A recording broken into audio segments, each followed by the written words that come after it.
brown sugar meatloaf. It's what's for dinner tonight.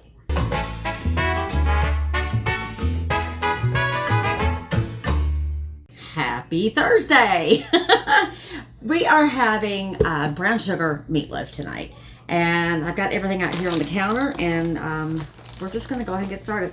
If you've met me at all or have watched any of my videos, you know I don't touch raw meat. So have that in there.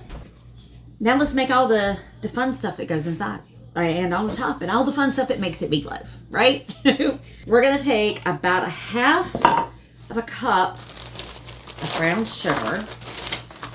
Let me take that back off real quick.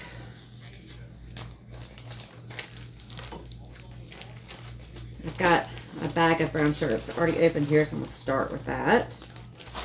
If you will store your brown sugar in a separate bag, it usually does better at not getting hard. Brown sugar will get hard very easily. Okay, that's a little more than 1/2 cup, but it says 1/2 cup of packed brown sugar, so I'm gonna, can't hurt for it to be a little bit sweeter.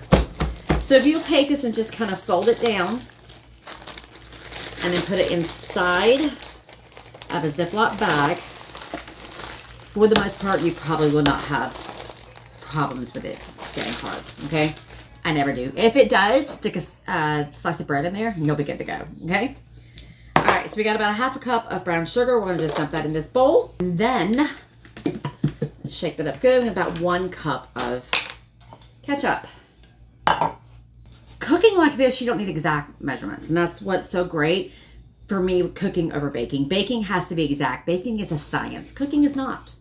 So there's approximately, let me move that out of the way there. We got approximately 1 cup of sugar and 1 cup of ketchup and 1/2 cup of brown sugar, if I can get my words right. This bowl may simply not be big enough to mix all this up, but we'll see. All right. Like I've already got it on the counter there.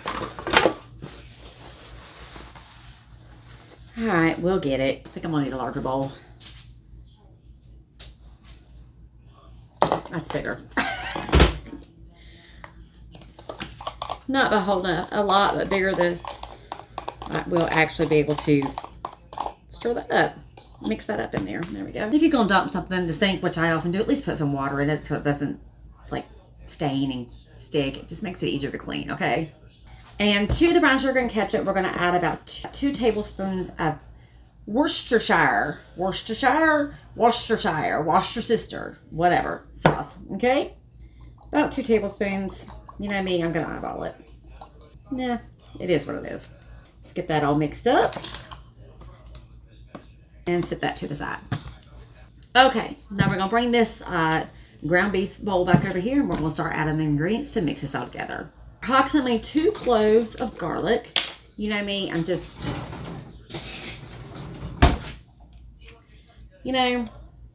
I believe in whatever makes it easier. So I always buy these large containers of the minced garlic. I love it. Garlic is something we love in this household, so yeah, I use it a lot. And whenever, it calls for 2 cloves of garlic. Whenever you're using prepared minced garlic, you always need to double that.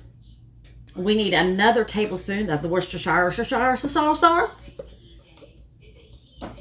Ish. We need 1/2 cup of milk.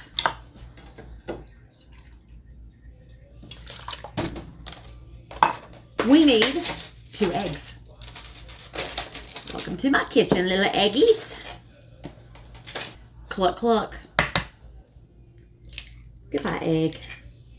On how I don't mind getting egg on my hands. I just don't want raw meat on my hands. I'm going to take this spoon right here, and I'm going to break those egg yolks up really quick. It just makes it easier later. Okay.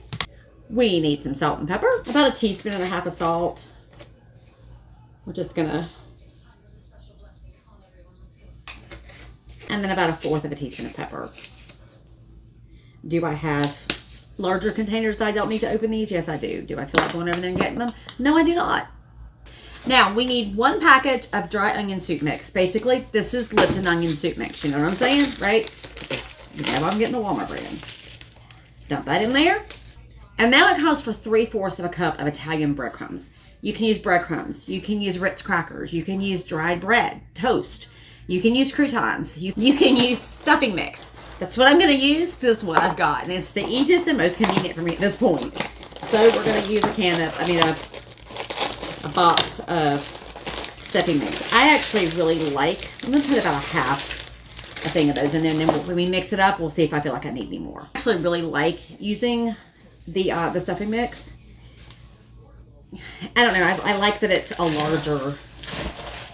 Okay. We are going to mix all this up in here.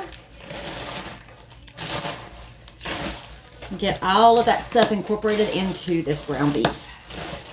I don't feel like I took this ground beef out early enough, so it's a little bit firm and kind of difficult to be working with. So I've really got to kind of work my fingers into that and get it broken up. Now we're going to add about 1/3 of the sauce that we've already made. And keep mixing that up. You don't want to get the meat too worked in because it'll make it kind of gummy when the meatloaf is done. So just be really careful. The only reason I'm doing so much is because the ground beef itself was a little bit over cold. So it was a little bit too firm to work with. So I am going to go grab my pan. We're almost ready. So here's something you will probably rarely ever see out of me. I'm using an actual meatloaf pan or bread pan. And I'm going to spray this down so that the meat doesn't stick. All right. Now let's dump this on in here and form it into a loaf.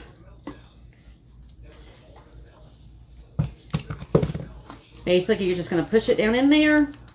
You kind of want to go around the edges so that it's not directly sitting on the edge at the top, and then kind of make you a little valley right there in the center. You got me? So you can see better. So I kind of push it down around the sides, and I've made a little valley down in the center. I'm done touching the meat, so I'm going to take this glove off and throw it away. Now we're going to take the rest of this. Let's mix it up again, just kind of make sure it's a good, and we're going to pour that down over the top.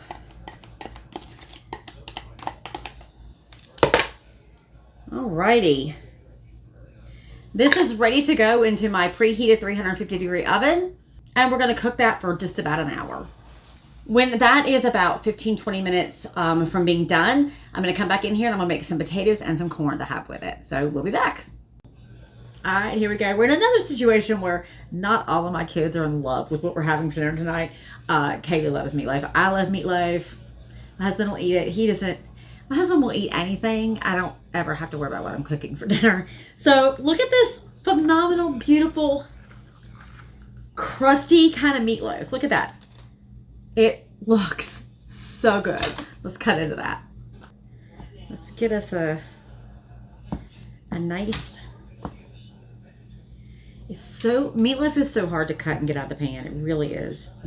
And the truth of it is, I probably could have used a little more of the breading. It's really hard. Let me get, it's really hard with meatloaf to have a good meat to bread ratio. It needs to be a meat loaf, not a bread loaf. You know what I'm saying?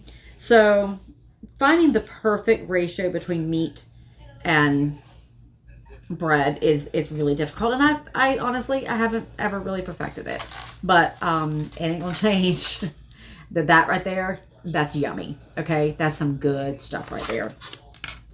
Let's finish up this plate, and there we go. Doesn't that look so yummy? This is I'm gonna tell you right now, so yummy.